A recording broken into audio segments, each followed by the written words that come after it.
The night had started normally for Ethan Hale, a single father working the late cleaning shift at Riverside Elementary. The halls were quiet, blue-tinted by the emergency lights, and the smell of floor polish lingered in the air. His 8-year-old daughter, Lily, walked beside him carrying her little sketchbook. She always waited for him after her art club so they could walk home together. But that night, something felt different. Ethan noticed it in the way the lights flickered, in the soft echo of voices that shouldn't have been there at all. Before he could investigate, Lily tugged on his arm and pointed toward the back hallway.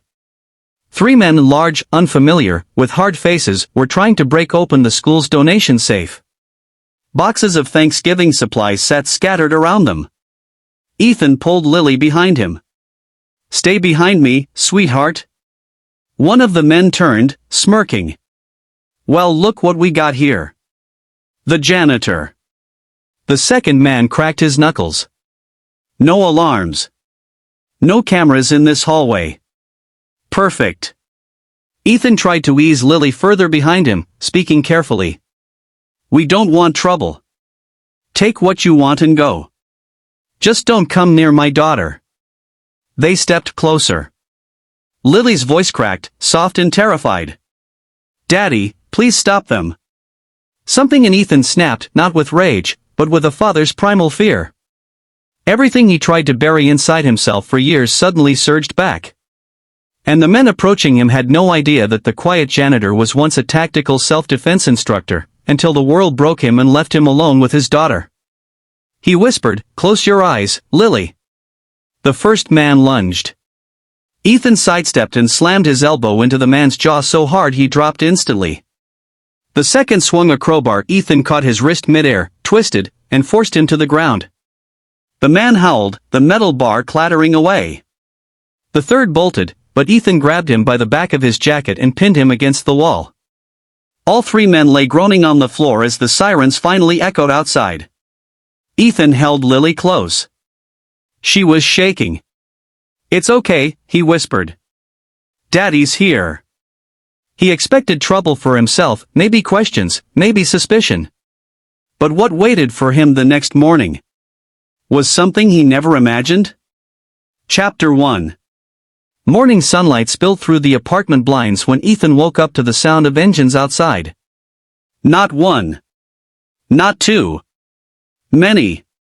Lily, still asleep on his arm, curled closer as he slowly rose and peeked outside. A full motorcade of black SUVs filled the narrow parking lot. Men in suits stepped out, clean, sharp, unmistakably official. His heart thudded. He thought they were here to arrest him for last night, or worse, take Lily if they believed he endangered her. A knock echoed through the small apartment. Ethan opened it cautiously, his body instinctively blocking the inside. A tall woman stepped forward with a badge. "Mr. Hale? My name is Director Melissa Grant. Department of National Crisis Response." Ethan froze. "I think you have the wrong apartment," he muttered. "No," she replied gently. "We're here because of what happened last night. And because of who you used to be." Lily peeked from behind him, rubbing her eyes. The woman knelt to her level. "You must be Lily. I heard you were very brave." The girl nodded shyly. The director stood and turned to Ethan. "The men you stopped weren't ordinary thieves. They were part of an organized group tracking school distribution centers. Your actions prevented a larger chain of planned burglaries. We need your help to understand how you managed to stop them so efficiently." Ethan stiffened. "I'm a janitor now. I'm done with everything I used to be." "I know about your past," she said softly. "Your record is clean. Your departure from service wasn't a discharge, it was a heartbreak. And we respect that. But Mr. Hale, you still saved lives last night." The sincerity in her voice disarmed him. He looked at Lily. She squeezed his hand and whispered, "Daddy, you always said helping people makes you strong." Director Grant smiled. "We want to offer you a position. Flexible hours, full protection, support for Lily. You wouldn't be in the field. You'd be training community responders. Using your skills again for something meaningful. Ethan felt numb. A job he never thought he'd get again. A chance to restart the life he threw away after tragedy. And all because of last night. But a shadow crossed his face. Why me? Why all this? The director took a step closer. Because, Ethan, men with your skill don't appear out of nowhere.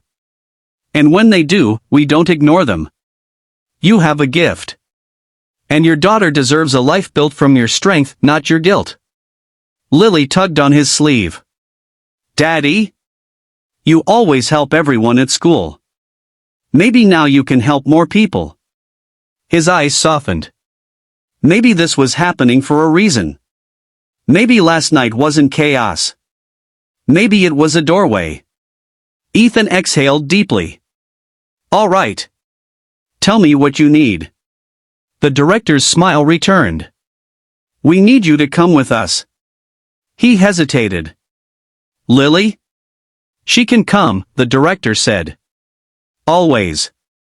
She'll be safe with us. For the first time in years. Ethan felt hope rise in his chest. He closed the apartment door behind him as Lily grabbed her little backpack. They walked toward the motorcade, father and daughter, side by side. A new chapter was beginning. Chapter 2. The ride to the facility felt surreal. Lily stared wide-eyed at the cars while the agents in the SUV offered her juice boxes and coloring pages. Ethan noticed how gently they treated her, and his tension eased. When they arrived, a massive training compound spread before them, quiet, structured, and heavily secured. But not in an intimidating way. More like a place built for purpose. Director Grant led them inside. This is our National Coordination Center. We train first responders, teachers, volunteers, retired officers, anyone who wants to protect their communities. Ethan glanced around at the glass walls, the open rooms, the training mats. So you want me to teach them combat? Not combat, she corrected. Confidence. Awareness. Protection. You stopped 3 men not just with skill, but with instinct and discipline. We need someone who understands real-world danger, especially someone who knows what it means to protect a child. Lily walked beside Ethan, holding his hand. He silently wondered if he was capable of starting over. If he could step into a place where his old shadows might return. Then he heard someone call out. You must be the guy who took down 3 armed men with 1 mop handle. The staff laughed warmly. Lily giggled. Ethan felt his nerves loosen. He spent hours speaking with the team, demonstrating simple defensive movements, explaining angles, timing, pressure points. Every time he demonstrated something, Lily proudly whispered to strangers, "My daddy taught me that." By afternoon, Director Grant pulled him aside. "You're exactly what we need," she said. "You're patient. You teach without ego. You listen. You're the kind of person people follow willingly, not because you're strong, but because you make them feel safer." Ethan looked at his calloused hands. "I used to lose myself when I fought," he admitted quietly. "That's why I stopped." The director placed a gentle hand on his shoulder. "You didn't fight last night out of anger. You fought because your daughter needed you. That's not losing yourself. That's finding your purpose." Her words hit deep. He turned to see Lily sitting with the staff, drawing a picture of him standing bravely in front of 3 faceless figures. She had drawn a little heart on his shirt. His throat tightened. Director Grant continued. "You're not just protecting strangers now. You're protecting her future. And maybe, rebuilding yours." Ethan looked at her, then at the training floor, then at his daughter. "I'll do it," he said softly. "For Lily. And for anyone who needs someone like me." Months passed. Ethan transformed the program, training hundreds of community guardians. He became a symbol of redemption, hope, and quiet strength. Lily became the heart of the center, brightening every hallway with her drawings. People came from different cities to hear Ethan speak about courage, fear, and the power of protecting those who can't protect themselves. One evening, After a long day of training, Lily hugged him tightly.